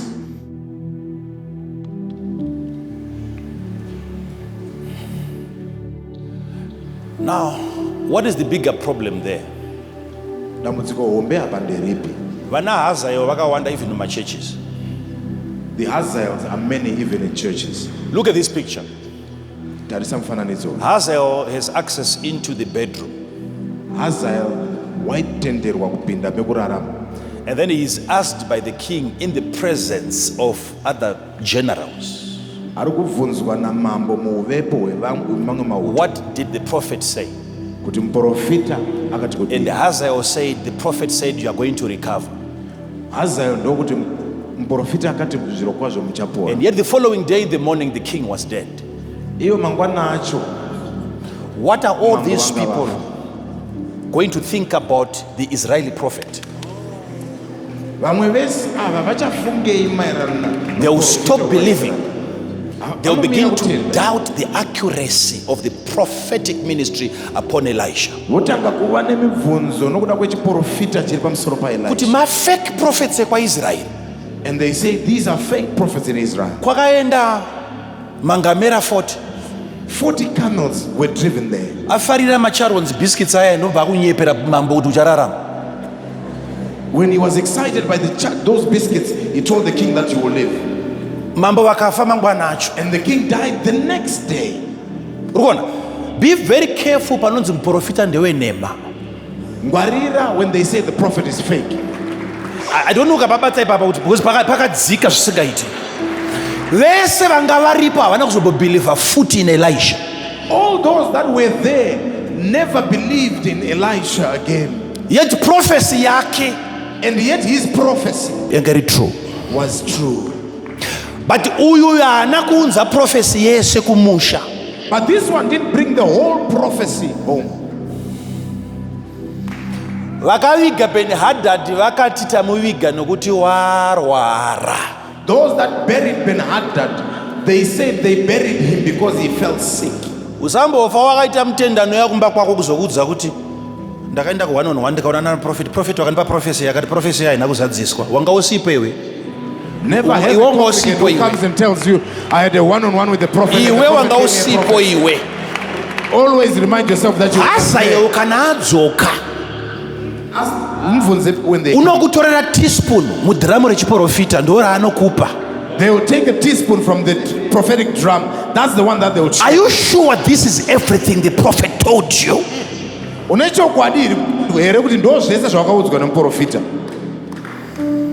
Are you following this? Please take your seats. Just like when your husband receives a prophecy in church and that day you were not present. When he comes home and he tells you, I got a prophecy from the prophet. You still have to wait for the DVD. You will hear something extra. From the DVD, you will hear something that he will never tell you. The prophet told me this. Hazaels are everywhere.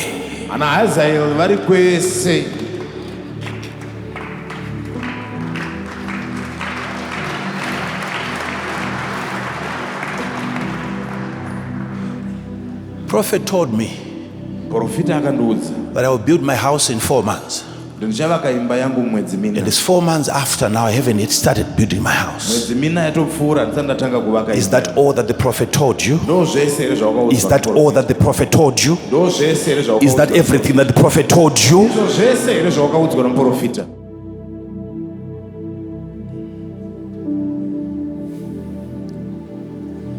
Yet in the middle of that prophecy Anga pakati pechiprofita ichocho of you building a house in 4 months, the prophet chekuvaka imba yako nemwedzi mina. asked you an important question. Mubvunzo wakakosha. Say, where is your wife? Akati mudzimai wako ari kupi? Now that was the condition now Iyoyo ndo yanga iri condition that the prophet wanted to address. yaida kugadziriswa nomuprofita. Because if there is no marriage, there can't be a house built in 4 months. Kuti kana pasina wanano imba ingavakike nemwedzi mina. But you never listen to that part. Unabasa nenyaya iyo uruda nyaya kuvaka imba yako ne 4 months. Asi hauna kuteerera chikamu ichocho. You just want to build your house in 4 months. Do you know how to inquire from the prophet? Unoziva here kuti unobvunza sei? Munonzwa here imi kana muprofita achiprofita? Can you really hear or do you hear when the prophet is prophesying? Pane dambudziko panapa. There is a problem here. Pane dambudziko. Kumuda muprofita munomuda. You love the prophet. Hey! But chiprofita kana chakuuya. But when the prophetic is coming, Wakaropafadzwa here for that supernatural utterance. have you been blessed kuti ukuwane chemweya ichocho chinotaurwa? Nekuti kana wakaropafadzirwa the supernatural. Because if you are blessed for the supernatural, Chero prophet vakati handisi kuda kutaura newe. even if the prophet says, I don't want to speak to you, Unotobva ipapo uine izwi raMwari. you'll actually leave that place with the voice of God. Azviite kuti ushaye a word It's not possible for you not to get a word. from the word.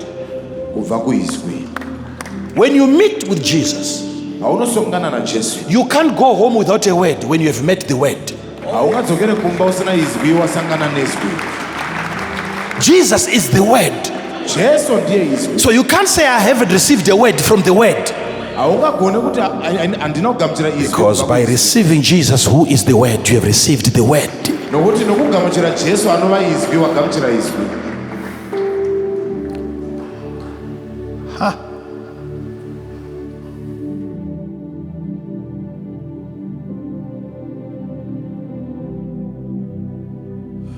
Some of you, Vamwe venyu the person who is destroying you munhu ari kukuparadzai is the closest person to you. ndiye munhu ari pedyo nemi.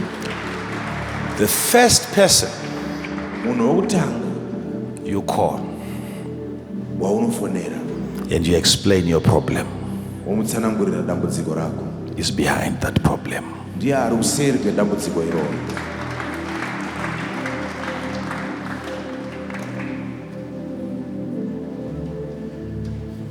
After telling him, hey, your problem, Mushure mekunge wamuudza dambudziko rako she's also going to pick her phone ari kusimudzawo runhare rwake and talk to other people about you. ari kutaura nevamwe vanhu maererano newe.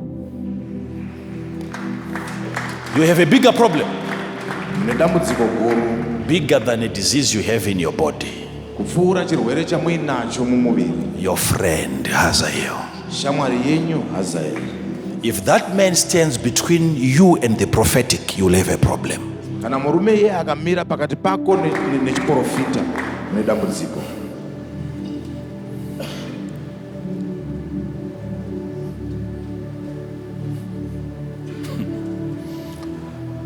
Varume vazhinji zvinhu zvaanokuudza kuti ndozvinoda kuitwa mukadzi izvi kana anetsa, iye haazviitire mukadzi wake zvinhu izvozvo. Most men, the things that they tell you to do when you've got a problem with your wife, that's not what they do. Ndauda kudzoka futi kunyaya iye ndisiyane nayo nyaya iye. I want to come back to that issue. Let me leave it alone.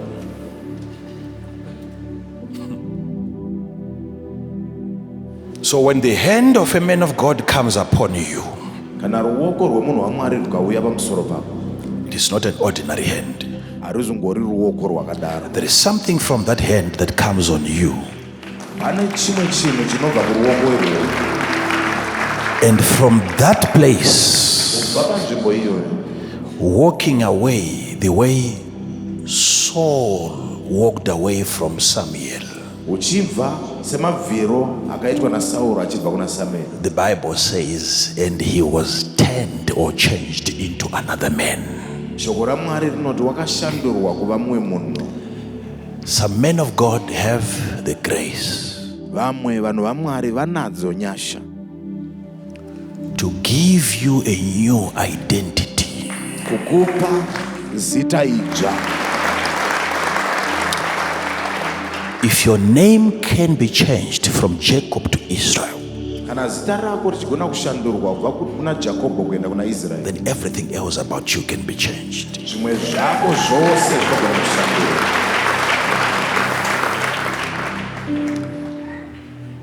Are you able to identify Unogona here kunongedza systems maitirwo ezvinhu that God has placed in a combi, akamisikidzwa naMwari, in a bus, mukombi, mubhazi, in the street?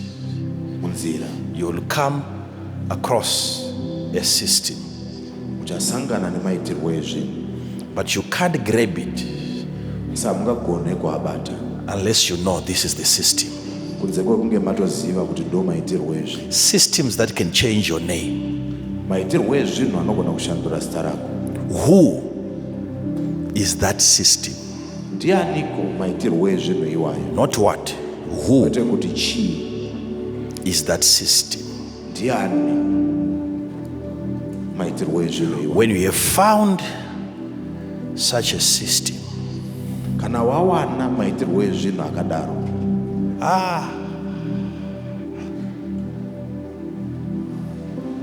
from evening till morning, kubva manheru kusvika mangwanani, you have to wrestle with that system unofanira kurwa nemaitirwo ezvinhu iwayo until the system blesses you.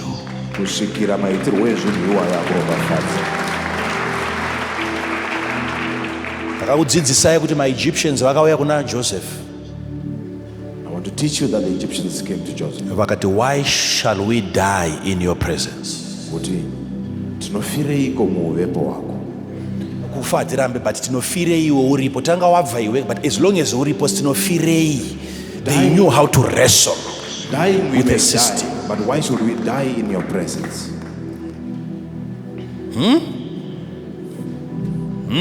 Verenga itedzo. Please read it. And when money failed in the land of Egypt, When what? money failed. Chakafoira chiapo. Money, Chakafoira chiapo. money, Chichakafoirapo. money, Chichakafoirapo. money, Nakwari wachoti bond. Chichakafoirapo. money. When what failed there? Right. Kufoira kwemari kana kwaitika nobva waita sei? When the failing of money happened, what happened? And in the land of Canaan, all the Egyptians came unto Joseph. They came unto who? Joseph. They came to Pharaoh. Joseph. They came to Pharaoh.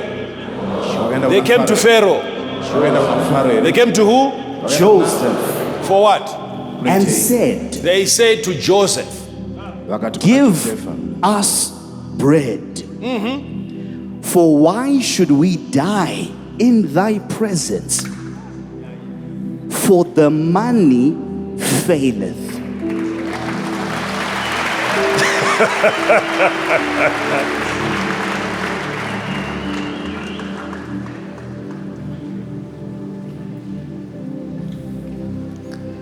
why should we die in your presence? If you are not here, dying is not a problem. But why should we die when you are here? Tinofireiko uripo? Dai wanga usipo, zvanga zvisina hazvo mosha. So they are acknowledging that he has an anointing that transcends the power of money. Vari kubvuma kuti une zodzo rinopfuura simba remari. Where money fails, that's where Joseph starts from. Panokundikana mari ndo panotangira Josefu. Why should we die? They knew how to consult the supernatural. Vaiziva kuti vanobvunza seiko zvinhu zvomweya. Tutopedza newe izvozvo. I'm actually finishing with you right now. Funga maturity ya Ben Hadad kuti ari kubvuma kuti ndiri mwana. Think the maturity of Ben Hadad, knowing that I'm the son. But ari kupa baba vake mukana wokusamuporesa. But he's giving his father an opportunity for him not to heal him. Haazi kutomboti mukasandiporesa musi baba vangu. He's not even saying, if you don't heal me, you're not my father. Ari kuti even kutongondiudza kuti ndiri kufa ndoda kuzoudzwa nababa izvozvo. But even telling me that I'm I dying, need a father to be told kuti you are going to die. unotoda baba kuti udzwe kuti uri kuzofa.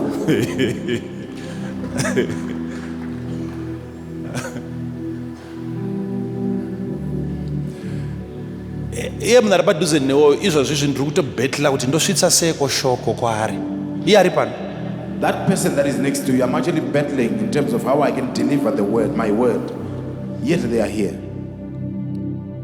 Ndoshaya kuti ndokuita sei vamwe venyu ndopererwa kuti akomana. I really don't know what to do with someone. Ndomuwanira kupi ndimuudze. Where will I get them so that I can Uyu tell? munhu ari pano akanditarisa kuti ndomuudza sei kuti andinzwe. How can I tell him so that he can hear me? Unzwe unongoti wagara muchechi kuda unotanga kunzwa zvimwe zvisingasimbotaurwa newe kana uri kumba.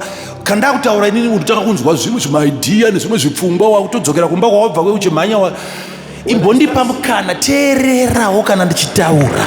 Give me an opportunity. Listen when I speak.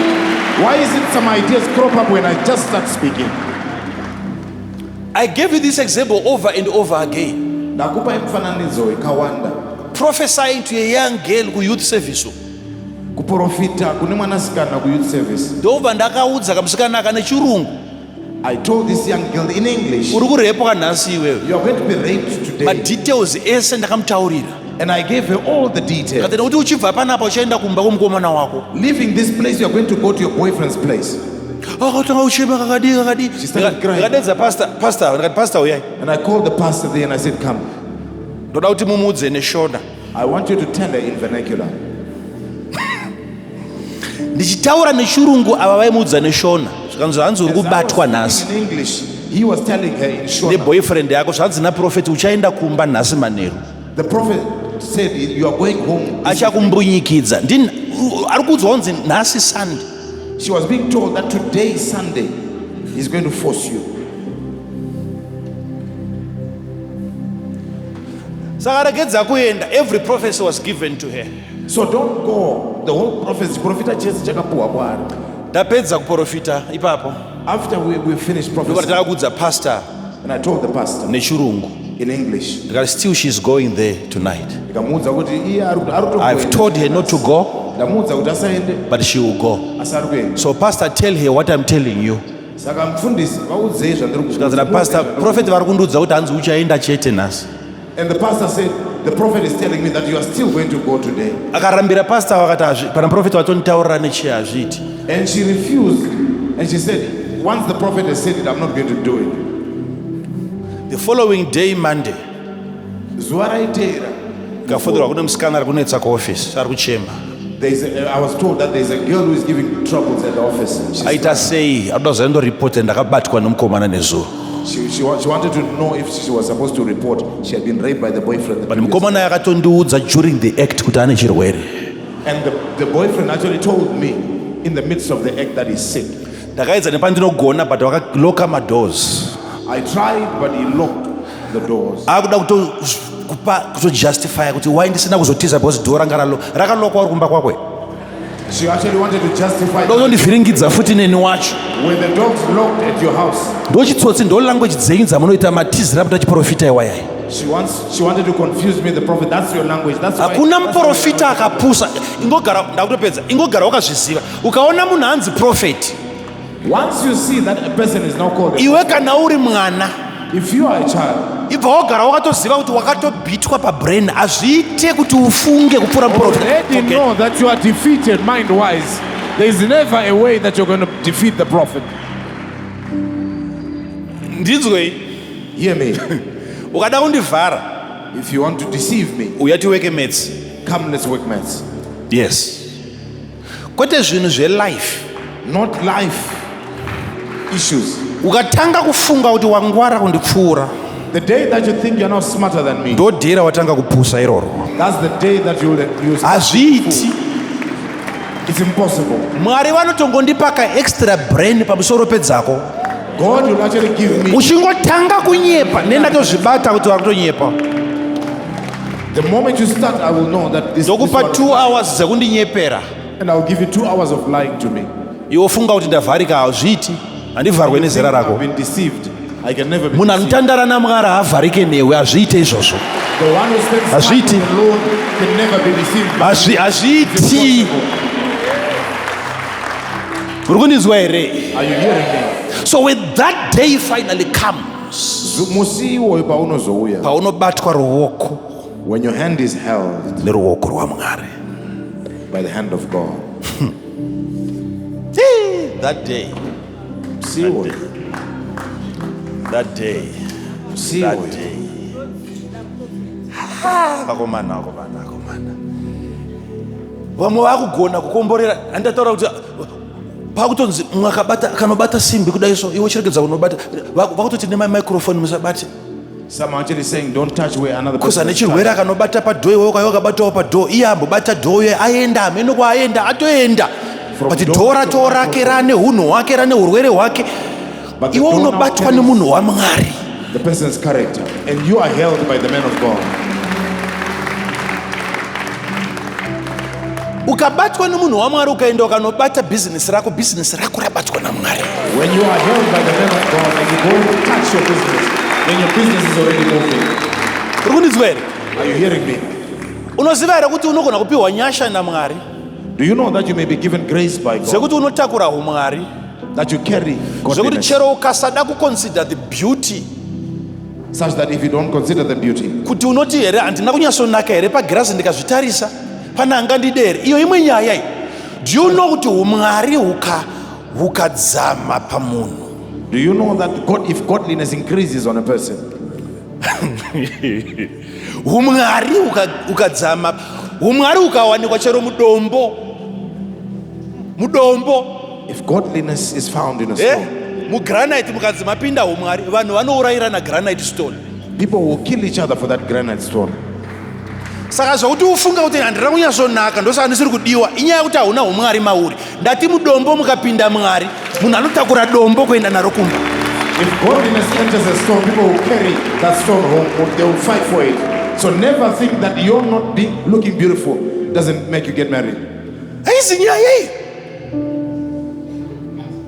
Ndati haisi nyaya iyo. It's not an issue.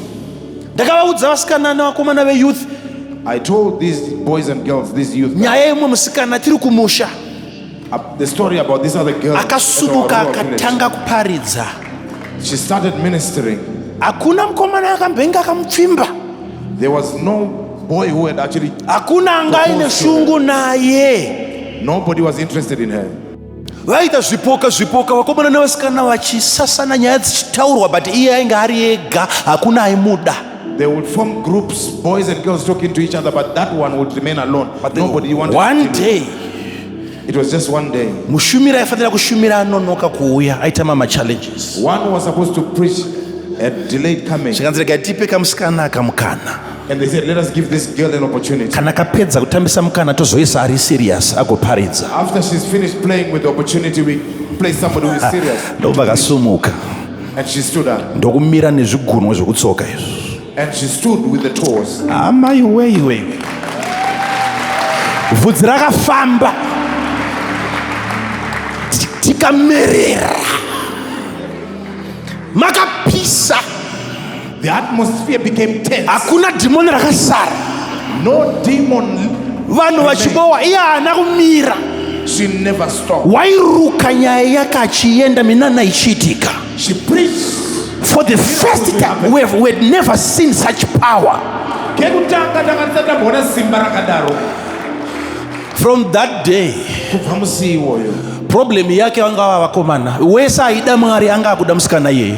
Her problem was now boys. Everybody. Asisiri musikana ari kudiwa, but umwari uri maari. It was no longer the girl that was being proposed to. It was the godliness in her. Ndiri kunzwikira zvakanaka. Are you hearing me well?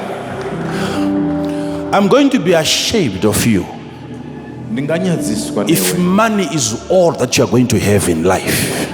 Kana ukagona kumaneja zvose zvawina. Usafunga kuti ndichafamba ndichidada newe kuti ningu yani mari mwana wangu. Ndine vanganiko zvino vana vane mari. Unombozwa ndichitaura nezvavo panapa. How many kids do I have that have money that I don't even? Ndichadada newe kana umwari mauri wagara. I will take pride in you once godliness is settled. Ndirikuda vana vari blessed for the supernatural. I want children that are blessed for the supernatural. Ndirikuda vana vakudada navo. I want children to shine with. Vadinoti nhasi handisi kuenda kuhealing session. To whom I will say today, I'm not going for the healing session. Ningi na ningi manya ikoko. Hausi pastor. So and so God, you are not even a pastor. But manya munondiporesera vanorwara. Go and heal the sick on my behalf. Trudzvikere zvakanaka naka ini. Are you hearing me well? Ah, my God. Oh, my God.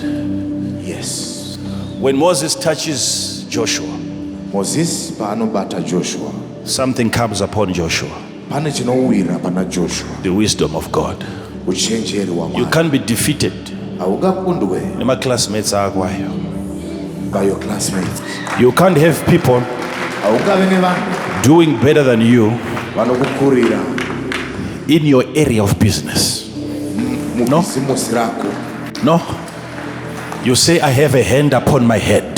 Unoti ndine ruoko pamusoro pangu. Handigoni kurwisana nevanhu ndikakundwa. I can never fight with people and then I'm defeated. If I was able to fight with men Kana ndakagona kurwa navanhu and prevail ndikakunda whilst I was still Jacob, ndichiri kunzi Jacob. how about now? Koiko zvino I'm now called Israel. ndakunzi Israel. God will fight for me. Mwari unondirwira. God will give me the grace. Mwari unondipa nyasha. God will give me the power. Mwari unondipa simba.